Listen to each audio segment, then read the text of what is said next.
history because there's been a lot of coverage on this. Let's just show what's going on and what's happening, right? So it started here. If we're looking over here, this is the 8th of November. So, all right. So the first thing before this started, there's been a long feud between SBF and CZ. SBF is the founder of FTX, or was the founder of XTS. CZ is the founder of Binance. Binance invested early on in FTX, and was part of that investment was they got $2 billion worth of FTT token, which is the token that is FTX's ecosystem token, right? Now, a couple of days before this, SBF and CZ were sparring backwards and forwards a bit on Twitter. And then CZ came out and said, look, they're going to be liquidating their $2 billion worth of FTT token. And that started sparking a whole lot of worry in the space. And then we saw this tweet here where SBF came out. He said, I've got a few announcements to make. Things have come full circle. FTX.com's first and last investors are the same. We have come to an agreement on a strategic transition with Binance for FTX.com. Our teams are working on clearing out withdrawal backlog as is. This will clear out liquidity crunches. All assets will be covered one-to-one, which we now know is bullshit. This is one of the main reasons that we asked Binance to come in. It may take a bit to settle, etc. We apologize for that. The important thing is that customers are protected. A huge thank you to CZ and so on and so forth. Then we had CZ come out the same time and say, this afternoon, FTX asked for our help. There's a significant liquidity crunch.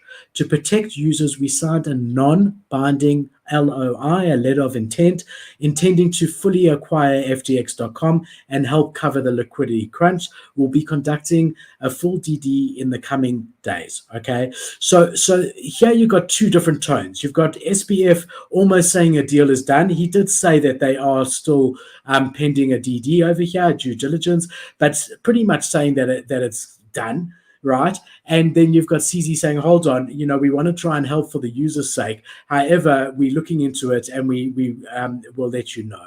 So I think everyone in the space was a little bit uncertain because they thought, okay, there is the chance that, things are bad at FTX by this point and that the due diligence will uncover some stuff. But everyone was sort of hoping that this would go through for the sake of the space. Yeah. So let me pause there and get your take. No, I definitely agree. I definitely agree, bro. 100%. Because there was a sense of security. Honestly, that's kind of how Sam Bankman-Fried gained his rep. Was when things were going under. It was like, oh, I'm the big dog. I'm just gonna keep saving people. I forgot. So he saved Voyager was one of them. Mm-hmm. There was another one that I also can't remember, but yeah, exactly right. And it just made him look like the big dog, and it was just like, oh man, there's gonna be a savior. Like, this isn't gonna hurt the market, because it's like, damn man, we just keep getting hurt over and over again by just irresponsible actions. Really, I mean, at the end of the day, these were, I forgot who said it. It was employees there, that these were pretty much just kids living in the Bahamas and all working together. And it's not, they couldn't have been organized, because I mean, what they were doing essentially, they were just playing with people. Andres, I'm missing your mic. Every time you touch it, it goes like really static, really static. But when you don't touch it, yeah, perfect. When you don't touch it, perfect. But as you raise your hand each time, it's going static. So I know it's like force of habit, but it's like bad static. So try not to. Yeah, I lost my train of thought, but thanks for that. You were saying they're young kids living in the Bahamas. Yeah, they were just like young kids that living in the Bahamas, and it's just like it just makes the space look so bad, because there is somewhat truth to that, and within the Web3 space, that there is a lot of kids that are just new to the space, and they are just pretty much they have to. I mean, dude, he had billions and billions of dollars, like he was really taking care of people at the end of the day, and like playing with people's like life savings. Like, I mean, there was one screenshot on Twitter. I don't know if you saw it. It was circling around. It's like $900,000 or somebody had an FTX, and it's just like, that's gone. Yeah, just gone. So the interesting thing is that when and we'll get to where we're at the moment, but when they do look at it, they will try to see what assets they are, and typically, even though it's a long process, we do see that there is often recovery after many years, and I think it's the Mount Gox where we actually saw that because the Bitcoin increased so much over the 5 or 10 years that it took them to figure out, they've got now more than enough to pay everyone 1-to-1. Which is quite incredible, right? Because it took so long and the asset appreciated. And while, like at this point now that they've filed, FTX has filed bankruptcy and we'll get there, no one can touch what they do have. So, and we'll look at what they do have. So they've got Solana, they've got all these tokens worth lots of money. And by the time these guys finish winding up and the attorneys come in, Solana could have 10x'd, and everyone might get their money back. So, I mean, obviously there's a lot that needs to happen, but in the end of the day, hopefully there will be some happy stories at the end of this. But it is too terrible to see what's happened over here. Yeah, and Solana right now, I believe they're releasing is it 80,000 or 800,000 Sol? You know what I'm talking about? Yeah, so they said we're actually gonna look at that, but then they said it was gonna be paused, and then they said they are again. So I'm not 100% sure if it has or it hasn't, but we're literally gonna be diving deep into. But I haven't told you, I haven't told the viewers. So let's just do it. We're going through the story of what happened this week, all the way until we get to the point, and as briefly as possible, because most people know, but still giving you a good idea if you don't, to the point where we are right now. Okay, then we're going to have a look at that and say, okay, what is the effect of this on other companies held under the Alameda umbrella? Because there are 137 companies that are put into liquidation. Which one of those could affect the crypto market? Which one of those could affect the NFT market? And that's going to lead us very deeply into Solana and the future of Solana and how this impacts. Because we had SBF holding 10%, roughly. 10% of Solana's tokens are held by SBF, right? So that's a huge amount. I think the fact that it's been put into bankruptcy at this point, if he hasn't sold them already, he in theory, he doesn't have access to them anymore because he's resigned and they've brought in, the bankruptcy lawyers and things like that. So hopefully those tokens are now safe. And that's probably good news because it's going to take them a long time to figure all of this out. And we're going to look at it. Then we're going to look at the viewer questions that we had. We had some really interesting questions, which are cool. If you had 10 Ethereum, just so you can start thinking, Andreas, if you had 10 Ethereum and you could buy 3 NFTs at the moment, which would you buy? So NFT Nate asked us that, right? We're going to figure that out. The nice thing about this week, the good news, is that 10 ETH can buy us a lot more nice NFTs than it could a week ago because of the floor prices. So you and I are both going to look at that live. I don't know the answer. I've got some ideas, but I don't know the answer. Then we got Crypto Dream as well, who asked about Solana NFTs. So literally the Solana debate is going to feed straight into that. And then we're going to look at a couple of interesting news stories as well. So that's the progression for everyone. And yeah, that's where we're going. That's the journey. Maybe I should have started with that, right? All right. So now we had, this is the 9th of November, so 2 days ago, catching you guys up. And it says, as a result of the corporate due diligence, as well as all the latest news reports regarding mishandled customer funds and alleged US agency investigations, we've decided that we will not pursue the potential acquisition of FTX. What happened at this point was, this is when the crypto markets crashed. This is when all the floor prices crashed. And this is when I tweeted out, you should be buying NFTs when there's blood on the streets. When people are greedy, be fearful. And when people are fearful, be greedy. And I did buy a couple at that time, which I'll share with you guys. But yeah, so that came out. Binance is no longer able to buy it. I think most people feel that if Binance won't do it, that there isn't anyone who would do it responsibly. So anyone who is responsible that has this amount of money, $10 billion at the very least, why would they put that into something when FTX's reputation has really been very badly tarnished, right? I agree 100%. It's at this point, it's like you don't even know who to trust. I know CZ seems like I personally have always been a big fan of CZ. I think he's funny.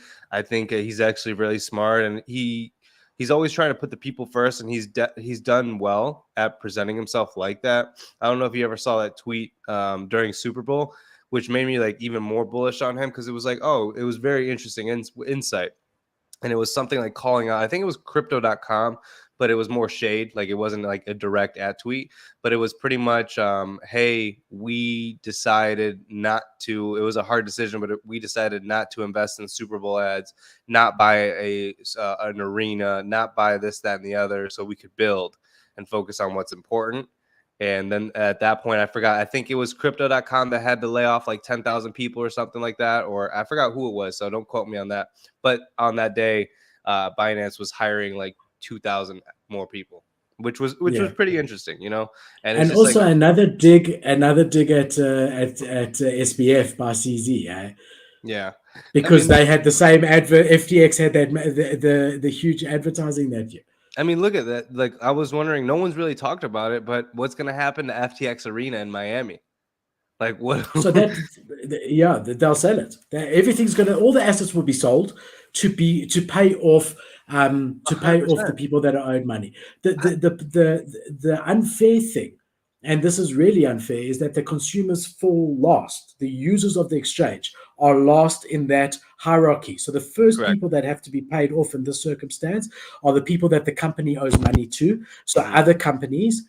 Then you have to pay off the shareholders, which is unfair. That should not be the case. And then only whatever's left is when you pay off the consumers. And, that could be anything from cents to the dollars to the full amount, like we said in some cases with crypto, where that crypto appreciated. So it's going to be really interesting to see what is left after everything and how bad it is. The problem is, I think that it's a lot worse. Is that you? Not touching. All right, let's see. Is it static? Yeah, bad. Like, here, I got an idea. Running your show, I got an idea. I'm gonna mute myself. All right, try. All right. So then let's get into where we are now. Okay. All right. So we come have a look here. Let's share the screen. All right. So then we have Binance coming out yesterday and saying, look, we're publishing our cold wallet addresses and balances for 6 out of the 600 coins, more to come. They're showing you what their holdings are: 4,750 Bitcoin, 4.8 million Ethereum, 17.6 billion USDT, 21.7 billion BUSD, 601 million USDC, and 58 BNB. These were public before anyway, but just organized together for your ease of viewing. And they going this saying, look, we want to be transparent. What's interesting is that after this tweet, a lot of other exchanges have come forward and said that they will be also providing Merkle proofs of proof of funds, right? Proof that if you deposited money into their exchange and you want your money back together with everyone else at the same time, this is how they intend to repay you. Because that's effectively what has happened here with FTX, is that they were lending out the money that people had deposited with them for safekeeping, despite them saying that they weren't doing that. They were lending out that money to get funding and using that funding to invest in other companies and other things that they should never have used the client's money to secure the loans to be able to do what they were doing. So now what we're seeing is Binance, as well as some other exchanges, coming out and say, look, we're going to be giving our Merkle proofs, which is basically, to keep it very, very simple, on-chain proof of wallet addresses that you can view that show you, okay, Philip deposited, here's his address. Put that address in and you'll be able to see where they hold Philip's 1 ETH that he deposited. And you can do that with every single address through this. So that's what the Merkle proof is. And I think long run, this is what it always should have been, to be very honest. And I think long run that this will hold the whole space in good stead, right? And really be positive for the space that the lenders are doing this and being transparent about it. So hopefully it's going to lead to that. We then have this tweet by SBF, also the 10th of November. He says, I'm sorry. Number one, I'm sorry. That's the biggest thing. I fucked up and should have done better. Now, first of all, I think it is possibly a mistake to apologize. I mean, I just know insurance companies have always, my dad told me, never, when I was young, if you're in a car accident, never ever apologize to the other driver, even if you were completely wrong, because the insurance company may not pay the insurance claim if you had said, I'm sorry, I was wrong. Because then you're admitting a liability and they can't fight it. So I don't think that this is clever. That he starts off by saying, "I'm sorry, I really don't, and I fucked up." I really think that this is going to come back to bite him. I think he's got bigger issues than admitting guilt. I mean, I think it's pretty easy to see that he's done wrong. But either way, he says, "I also should have been communicating more very recently. Transparently, my hands have been tied during the duration of the possible Binance deal. I wasn't particularly allowed to say much publicly, but of course, it's on me that we ended up here in the first place." Number three, here's an update of where things are. Just remember, this was 24 hours ago. Hey, this is all about the FTX International, the non-US exchange. FTX users are fine. Now, that is not true anymore. FTX US has also been put into bankruptcy. Then we've got here, treat all these numbers as rough, they're approximate. FTX International currently has a total market value. So, okay, it goes on to say a whole bunch of rubbish that's actually painful knowing what we know now to read. Right, more is going to come out in the next 2 days. And yeah, so that was his whole tweet thread at that stage. Andreas, are you back there? Yeah, can you hear me? Yeah, and there hasn't been any noise. I thought you were still muted. It's been so quiet. Oh no! So was it static the whole time, man? No. So once in a while, it would become like unbearably static, like really bad. It was probably the XLR cable that I had through the Gator frameworks thing. So I'll definitely check up on that. But yeah, no, I put in a brand new XLR cable and just a different stand for right now.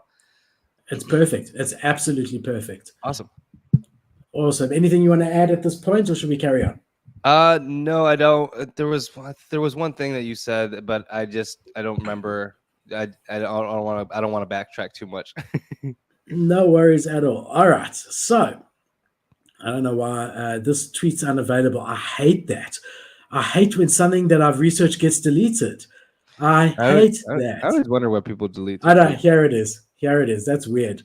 So this is now today. Hi all. Why start with hi? I don't know. Whatever. I'm really just pissed off with him. Yeah. Today, his message was just bad, man. You yeah. The way, yeah. There's no doubt about it. Like even with what you said with the admitting guilt, sorry. It was like, dude, yeah. Like we all know you screwed up. That's like, I feel like this public statement should have been like written by like his PR team. For sure. The other thing that's really upsets me about all of us, me included, is in hindsight now, it's so easy to say and see the way he writes and think why didn't anyone question and ask for proof of funds? But I was like looking up to SBF as this amazing, guy, 30 years old, a billionaire, revolutionized crypto, has built an absolute empire. Mm-hmm. And I'm sort of angry with myself also. And like I just can't believe, I actually can't believe it, to be really honest. The whole situation, I cannot believe what has happened. It's super unfortunate, man. I almost don't even have like an explanation for it, just because it's like, how could you mismanage funds so bad? Like the whole thing that he took pride in himself on was being transparent, and not lending out or playing around with people's money. And it was just like, okay, cool. But at the end, it was just like, how many more times are we going to get burnt? And to be honest, it sucks, but I don't think this is the last time that this is going to happen. Well, that's the point, is that I think all of us need to learn our lessons and not take anything on face value. And just because a guy says, I promise you your funds are safe, don't believe it. Don't believe it. You want to see proof. Even this Binance tweet that we showed, it's a great start, but show us the proof. Show us proper proof of it. Give us cold wallets. He does say the wallet addresses are public. Great. And he says there's more to come. Let's ask him when more is coming. Let's look when he brings more. Let's keep an eye on these wallets. Oh, yeah. That was one of the things that you were talking about. Yeah, that was exactly right. It would be cool if they actually are constantly doing that with the world and just posting Yeah. like, Yeah. hey, I saw you looking up like a certain website where you could look it up or something, or like they posted it publicly. But that kind of stuff definitely will make a lot of people feel a lot more safe. You know, at least we're like watching where's the money, like what's going on. Like that's the one of the things that's interesting about Web3 is the amount of transparency. I don't think there should be as much as transparency as there is, but it's at this point I feel like we need some sort of, especially if you're going to hold your money in a what is it, in An an exchange. centralized exchange. I think that Yeah. they need to have that stuff public for sure, Yeah. And here because they it's like, have hey, we can back Binance it has up. done it here. Yeah, I mean, this is here's the wallet addresses. Again, don't just accept this. Let's click on it and let's have a look, right? But I mean, you sort of take things at face value. And I think a good lesson from this is that you can't. You can't take anything at face value. I see, I logged into my account by mistake, Andreas. Can you imagine? I mean, yes, 252,000 No big deal. Bitcoin in this wallet. Trying to see it. Oh, there we Wow, go. incredible. So good for him. Good for him. He's at Binance. He's published all their different wallets here. I don't know that this is an exclusive list, but definitely a great start. And I'm sure, knowing guys in the space, that there will be live trackers now set up on these wallets that you'll be able to go to a website in the coming weeks, and it will show you live, exactly how much there is on every single one. Not on a Binance.com, but a third party, so that it can't be juked or anything like that, right?